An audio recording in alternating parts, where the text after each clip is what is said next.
This is the first time that I've actually driven over the border into Mexico for the first time.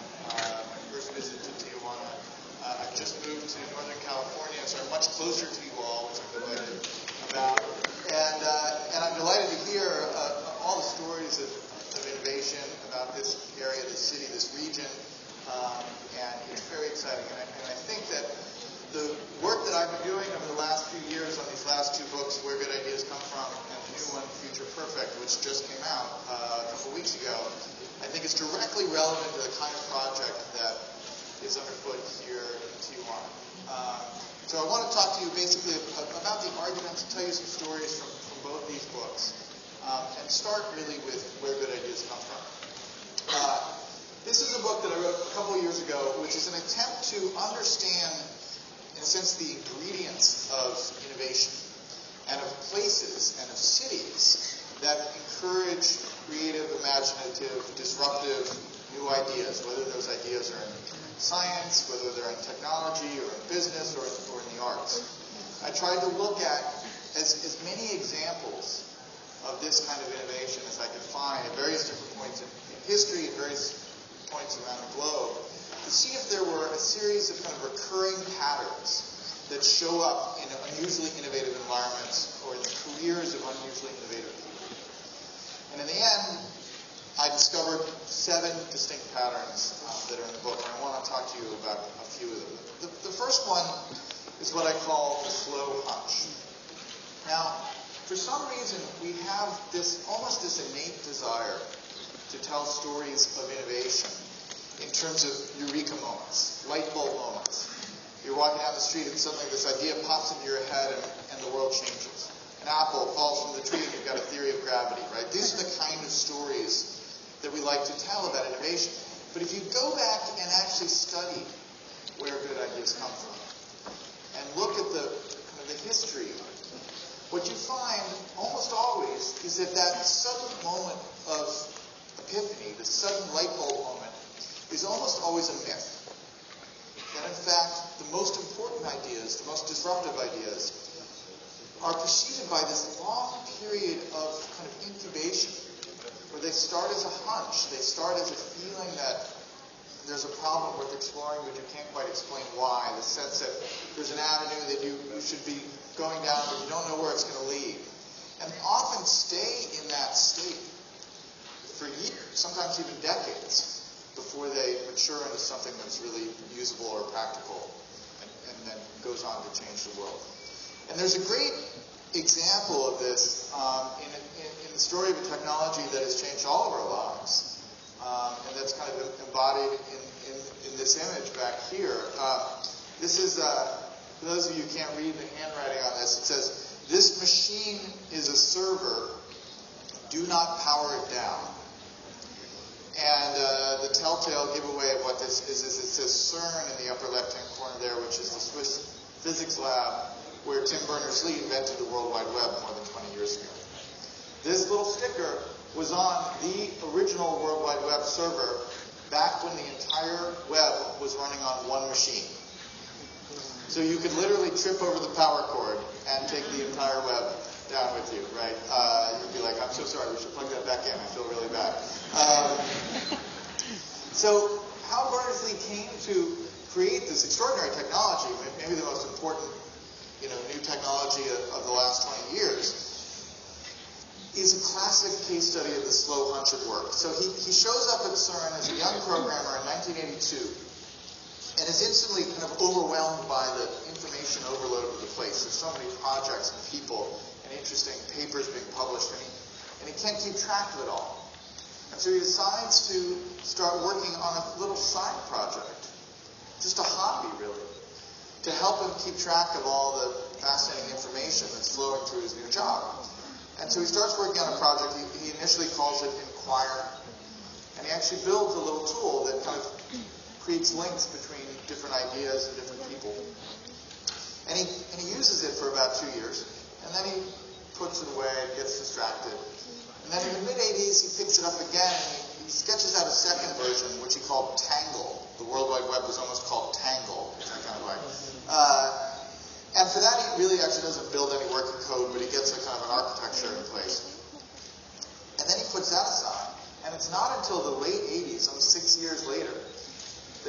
starts to work in earnest on what he comes to call the World Wide Web. And it's crucial to the story, and indeed crucial to everything else I'm going to tell you, that he was not at that point building the web from scratch. He was in fact building a new layer on top of existing platforms that were out there. He borrowed this markup language called HTML, which he modified to turn into HTML. And of course, he was building on the open platform of the internet. If he'd had to invent the internet from scratch, he would have never been able to do it. But because the internet was there as an architecture that he could build a new layer on, he was able to do this extraordinary work. And at a certain point, he went into his supervisors at CERN and had one of the great conversations in the history of kind of office politics, which is he went in and said, listen, I think I may have invented a global communications medium in my spare time. Can this be my day job now? I think I need to focus on this. Unfortunately, they let him do it. Now, this is an example of an individual who had both a work environment and had the kind of personal sensibility that enabled him to keep this hunch alive until it had matured in his own mind to turn into something really useful. But it's just as important to point out an additional fact here, which is that let's say Tim Berners-Lee had had a full epiphany day one in 1982, and the entire vision of the World Wide Web had popped into his head in that kind of folkloric light bulb moment. The fact of the matter is the world wasn't ready for the World Wide Web in 1982. There weren't enough network-connected personal computers. There weren't enough personal computers out there. Steve Wozniak, who you'll see in a couple of days, was just finishing, releasing the Apple II. The Macintosh was still 2 years away. And so, in some basic sense, the world needed to catch up to Berners-Lee's idea, even as the idea itself needed to mature in Berners-Lee's mind. And that takes us to the second pattern that I want to talk about today, which is this idea of the adjacent possible. This is a phrase coined by the wonderful scientist Stuart Kauffman many years ago.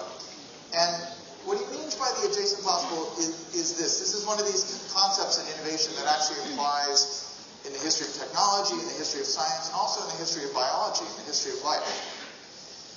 The adjacent possible is this. At any point in a system that is evolving over time, if you kind of pause that system in the middle of that evolutionary process and take a look at it, there's a finite set of ways that system can transform itself, and a much larger set of ways that the system can't change. The set of ways that it can transform itself are the adjacent possible at that particular moment in the system's history. So imagine it like a chessboard, right? Play a game of chess, halfway through the game, look down at the board. The set of moves that you can make at that particular point in the game, given the rules of chess, that's the adjacent possible at that particular moment. There are many more moves you can make that are illegal given the rules of chess. But there's a finite set of moves that you can make. That's the adjacent possible. So think about it in the history of life. If we could go back to the primordial soup where the molecules are just kind of bouncing off each other, there's no way those molecules are going to spontaneously form a chimpanzee or a mosquito. Those more advanced life forms just aren't part of the adjacent possible of life at that particular point.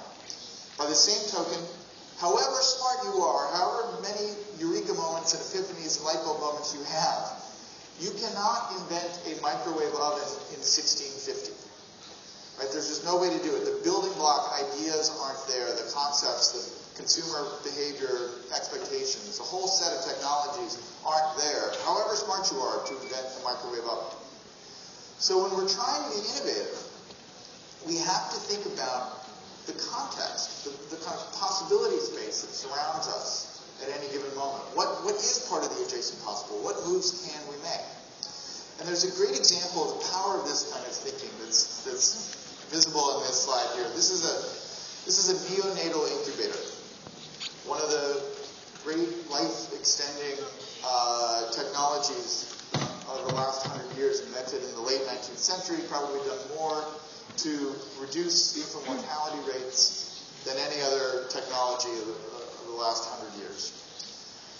But one of the problems we have that we can continue to see in parts of the world are chronically high infant mortality rates. For instance, we have chronically high infant mortality rates that persist in many parts of Africa, right? This is a big problem. And one of the ways in which we traditionally would deal with this is that we would take an advanced piece of technology like a modern neonatal incubator and ship it off to, say, a mid-sized sub-Saharan African town and get it set up in a clinic there and teaching people how to use it. And in fact, sure enough, within, almost immediately, prematurely born babies are put in this incubator and they survive where they would have not survived before. The infant mortality rate gets lower, and there's a real success story on our hands. It's a wonderful story. The problem is, a year into this, 2 years into this, some part fails, some fuse blows, some part of the technology stops working. And because in the context of this mid-sized sub-Saharan African town, there isn't a ready-made set of advanced spare parts to fix this advanced piece of technology, and there isn't the kind of on-the-ground expertise, knowledge that's capable of fixing this technology. Because of that lack, the machine ends up getting pushed into a corner, starts gathering cobwebs, and never gets turned on again. This is a big problem with high-tech aid in general. So a few years ago, a wonderful group of, kind of eclectic group of designers and engineers and makers decided to solve this problem, and to solve it precisely through the lens of the adjacent possible. They said, we're designing an incubator for a specific context. Let's go look at the context and figure out what are the kind of building blocks that are available in that context. What is the adjacent possible in terms of technology, in terms of this African town? And so they went and they did some kind of close ethnographic studies, and what they found was that while it was true you didn't see a lot of microwave ovens, and it was true you didn't see a lot of, DVRs on their televisions, you did see a working Toyota 4Runner on every corner. Keeping automobiles on the roads and working had become part of the adjacent possible of that environment. And so they said, what if we built a neonatal incubator that was entirely made of automobile parts? And that, in fact, is what you see right there. It's called the Neo Nurture 3000. It was Time Magazine's Innovation of the Year the other year. On the outside, it looks like a sleek, fancy piece of technology, and on the inside, it's a Toyota. It uses the fans to circulate the air. It generates all of its heat from the headlamps. The uses the door chimes for an alarm system, and the entire thing will run off a car battery. So if you can fix a Toyota, you can fix this neonatal incubator. Now, what I love about this story is it's not just a great idea, it's a great metaphor for ideas. Right? We like to think of our ideas as being this kind of state-of-the-art, fancy new technology straight from the factory floor. But in fact, our ideas actually look a lot more like this thing. They're cobbled together from whatever spare parts are around us, from whatever kind of openings or resources are available in the adjacent possible of our lives. All ideas are networks of other ideas. No idea comes into the world kind of completely on its own. We take other ideas and remix them and recombine them and turn them into something new. And so if that's where good ideas come from, if that's where innovation happens, then the question becomes, what are the environments that, in a sense, put more spare parts on the table, that extend and diversify the number of kind of conceptual resources or building blocks that we have? And in the book, I look at a number of them, and they all have this property which I call the liquid network. They're environments where ideas have a certain fluidity to them, where they kind of jump from one mind to another. Economists have this great term for it, which also uses that liquid metaphor, which is information spillover.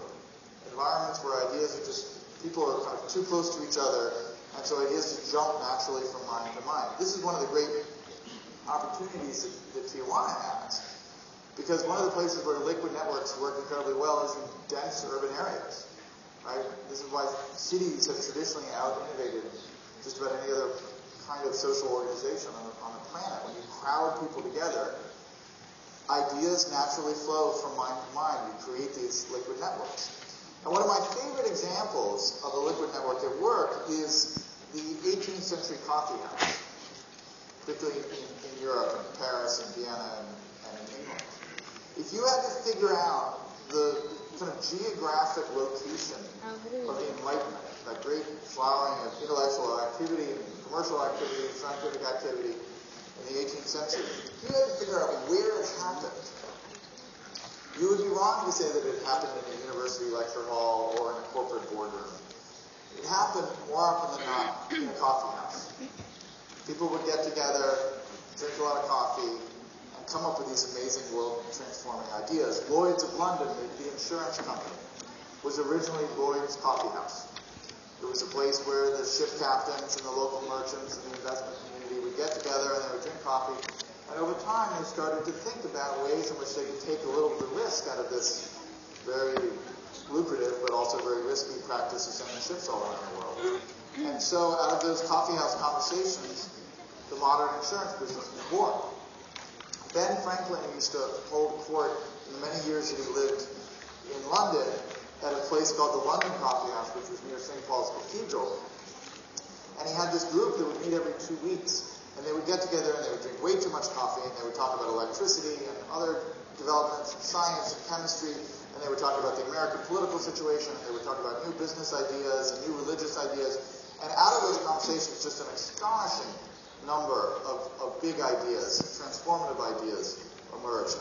When I was researching this book, I went back to London to see if there was a plaque where this coffee house was, because there's a plaque on every other building in London, commemorating just about everything. And this is an historic spot, and it deserves a plaque. And I went back and found it, figured out where it was. There's no record of it at all, but I swear to God, there's a Starbucks right there. So they have no idea that they're kind of holding the torch alive for this historic coffee house. So the question is, what was it about the coffee house that made it such a driver of innovation? And there are really two answers to that question, one of which is slightly off topic, but it's interesting and I'll share it with you.